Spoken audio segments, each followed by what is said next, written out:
Hi everyone, it is me, E, and welcome back to my channel. Today's video is going to be a bit of a New Year's resolution update. Usually around this time of year, most people, not to be mean, but most people have given up on their New Year's resolutions or they're just about to. And so I wanted to pop in here and say I'm still sticking with it. I'm trying my best to accomplish my New Year's goals, and I thought I would update you on how I'm doing since I told you at the beginning of the year what my goals were. So the first category was the money category, and so far I think I'm doing okay. I always say this, that I want to eat out less, and yet I continue to eat out with great frequency. But I think I'm doing better about it because at the beginning of the year, I said that I'm not going to be too hard on myself, and there's kind of exceptions for this not eating out rule, like if we have a coupon or a gift card or it's a special occasion. And I made that special occasion category quite broad because I want to go out to eat and I don't want to feel bad about it, but I also don't want to just go out to eat for no reason. So anyway, for instance, we recently had a special occasion, that being my husband got a new shirt and I wanted to go out with him so people could see him in his new shirt. So we went out to eat at a restaurant on the square here in town and we got ice cream afterwards. So I would class that as like a full-on date night type situation. And a lot of the other times that we've gone out to eat recently have been with coupons, like we got Burger King coupons, and Chili's is still sending me those free dessert coupons, which whenever they send me one, I'm cashing it in because I love Chili's, even though I know it's not like the best food, but it is kind of the best food. But anyway, I think we could still probably do better about not eating out so much and not orchestrating quite so many special occasions, but we really don't eat out that much. And when we do, if we're eating out at a nicer place, usually we get something to share. In terms of buying clothes, we haven't really bought too much. I got a new pair of running shoes because I'll get to that later, but I'm trying to run a little bit. So I got new running shoes, and I also got some other workout apparel as well. And like I said, my husband got a new shirt recently, which we celebrated. He also has gotten some like dress shirts and stuff, but I don't keep up with all the junky buys because to me, honestly, and not to be mean, men's dress clothes all kind of look the same. So he'd be like, oh, I got a new shirt. And I'm like, okay, looks like 15 other shirts that you have, but if you're excited about it, I guess I'm excited about it. So there's no telling how many new articles of clothing he's gotten because they all look the same to me.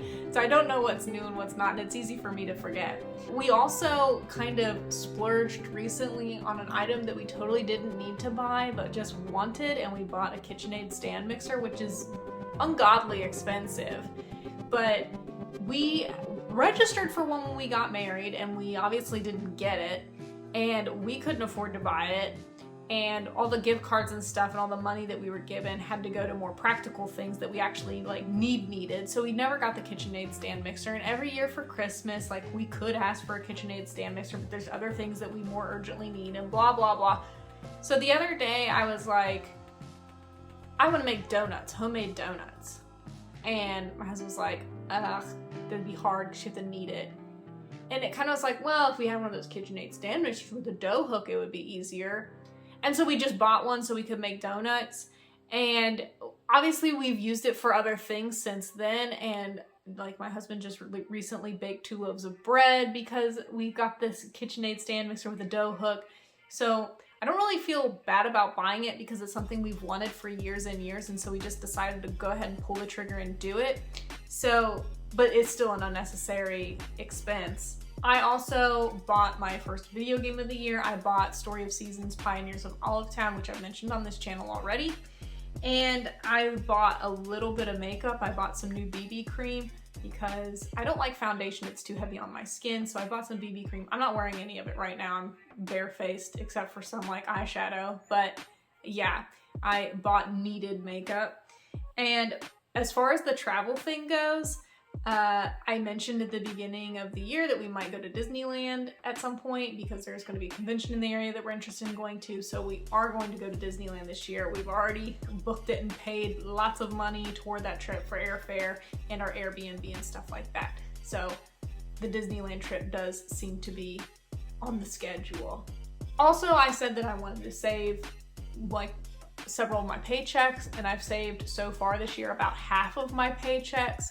And by that I mean put them in a savings account, like taken them with a check to our other bank and put them in the savings account in our other bank.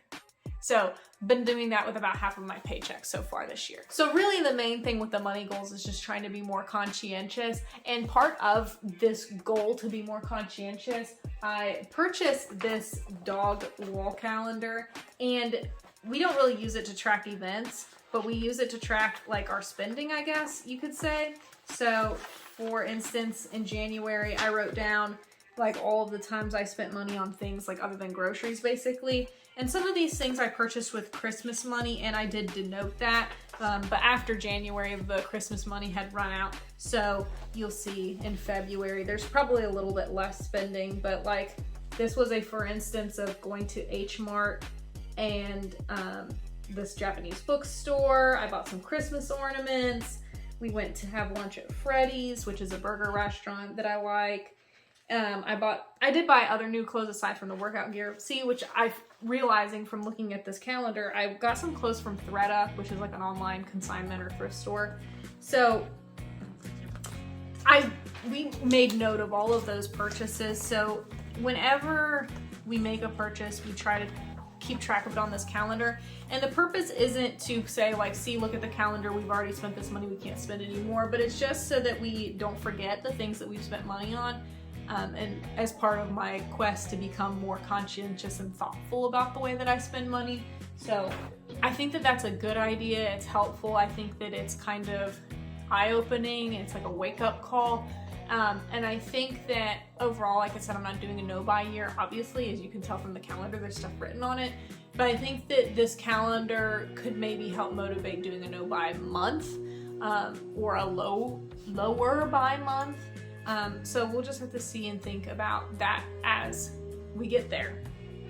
Anyway, for organization, switching gears totally, I am happy to report that I did the first clean out of my closet, got rid of a couple bags of clothing and took them down to the Can Help, which is a thrift store.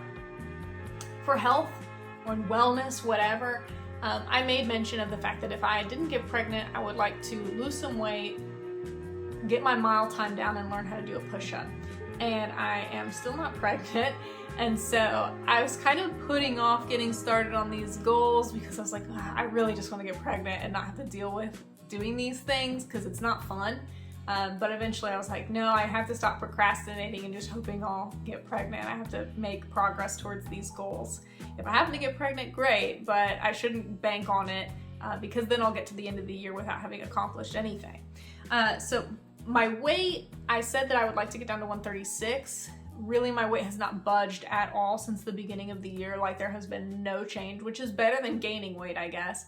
But in terms of the other goals, my mile time, I said that I wanted to get it down by like a minute or more. And I have a goal number in my mind. I just don't want to say it out loud because my goal is so slow still. My mile time goal, my lofty achievement, like the dream, if I could only run that fast, for me is like another person's like slowest possible mile. So I don't want to say out loud what my goal is, but I will say I have been making progress toward it. I hate running so much, but I have gotten down at one point. My best mile time ever was 5 seconds away from my goal, which was like, oh wow, I'm so close, this is so great, but at the same time so soul crushing because I thought, oh, if I just pushed a little harder I could have met my goal and then I wouldn't have to run again. And then after that, my next mile time was higher, and I was like, see, I'm in a slump now.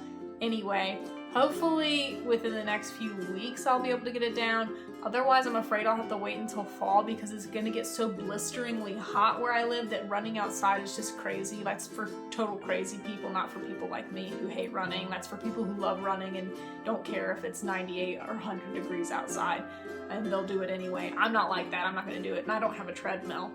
That's one thing that if I make another large purchase along the lines of the KitchenAid stand mixer, I would like to get a treadmill so that I can run inside. I think that that would help me get the mile time down faster too, because I would be able to pace myself better, because when I'm out running outside, I have no way to pace myself. I don't have like a fancy Fitbit or anything like that. I'm just running. So I would like to have a treadmill so I can, you know, set the speed and stuff like that. But I don't have one, so if it gets too hot, I'll have to put a pin in the running thing until it gets cooler outside. And the push-up thing just is not happening.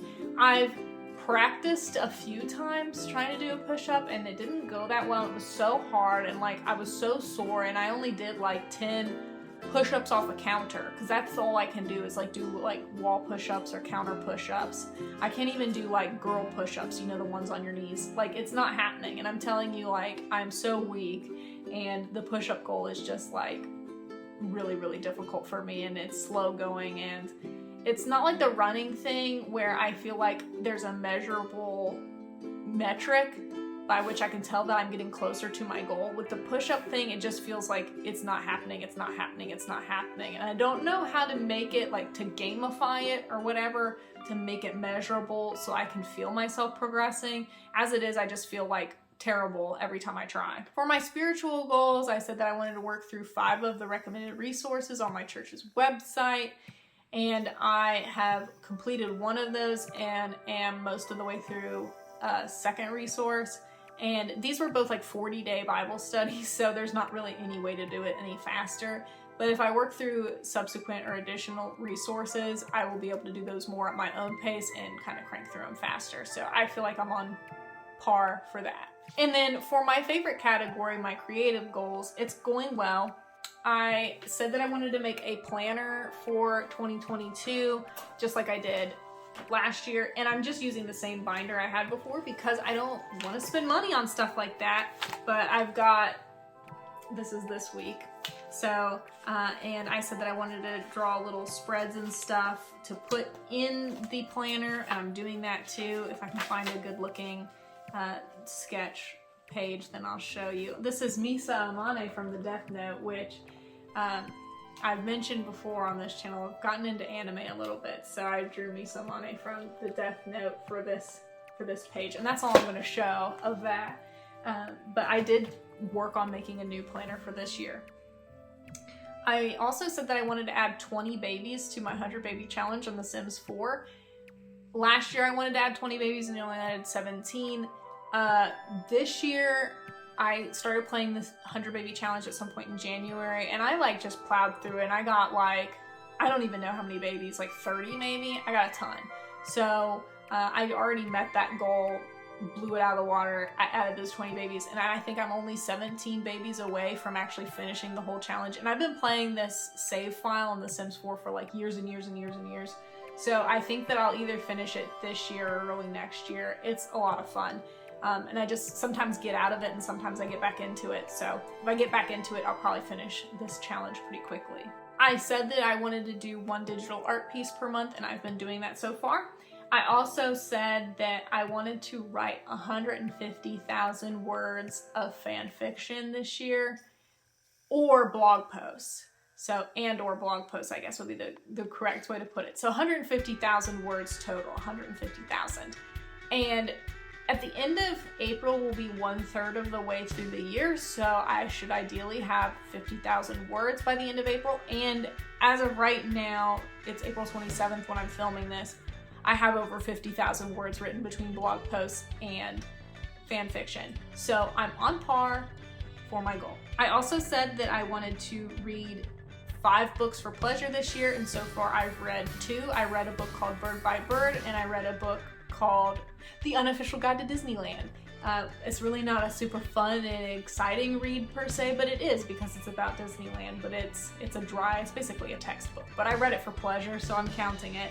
I also read a manga this year, My Dress Up Darling, which it's like pervy in a way, but like it's so like shoujo romance, like it's a rom-com, so I'm like, I don't know why they put all the pervy stuff in there, because to me it definitely reads like it's written for girls, but all of the like pervy stuff seems like it's for guys. It's confusing.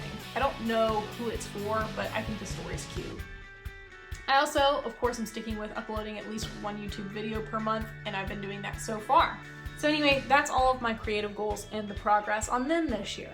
So I think you can tell from the way I'm talking about things that like my goals are going pretty well, with the exception of the push-up thing, which is just like I don't know even where to start with that or how to progress with that. But otherwise, goals are going well.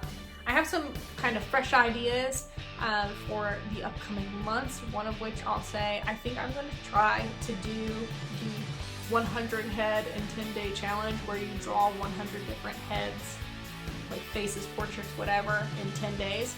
And I guess it's supposed to rapidly improve your ability to draw faces or heads or whatever. And I think that sounds fun, and I'd like to give it a try. I think that's something I can do.